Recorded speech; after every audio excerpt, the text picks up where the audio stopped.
The Lord. ദൈവത്തിന്റെ ധന്യ തിരുനാമം വാഴ്ത്തപ്പെടുമാറാകട്ടെ.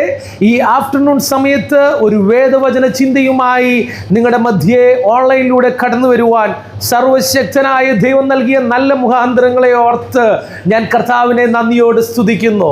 വിശുദ്ധ മത്തായിയുടെ സുവിശേഷം 6-ാം അധ്യായം അതിൻ്റെ 31 ഇപ്രകാരം കാണുന്നു: ആകയാൽ നാം എന്തു തിന്നും, എന്തു കുടിക്കും, എന്തുടുക്കും എന്നിങ്ങനെ നിങ്ങൾ വിചാരപ്പെടരുത്. അങ്ങനെയെങ്കിൽ എന്നെ കേൾക്കുന്ന പ്രിയമുള്ള ദൈവമക്കളെ, മാന്യ ശ്രോതാക്കളെ, ഞാൻ നിങ്ങളോട് പറയുകയാണ്, ഇന്ന് പകൽ ഈ ദിവസങ്ങളിൽ നിങ്ങളായിരിക്കുന്ന മേഖലകളിൽ, നിങ്ങളുടെ ഭവനങ്ങളിൽ ചില പ്രതിസന്ധികൾ നിങ്ങൾ അനുഭവിക്കുന്നുണ്ടെങ്കിൽ അതേ 6-ാം അധ്യായത്തിൻ്റെ 32 അവസാനം ഇപ്രകാരം പറയുന്നു: സ്വർഗസ്ഥനായ നിങ്ങളുടെ പിതാവ് ഇതൊക്കെയും നിങ്ങൾക്ക് ആവശ്യമെന്നറിയുന്നുവല്ലോ.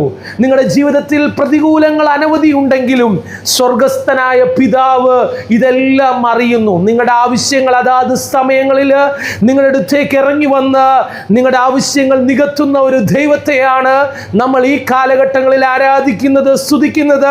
ആ ദൈവത്തിൻ്റെ കരം കുറുകിയിട്ടില്ല, മന്ദമായി പോയിട്ടില്ല.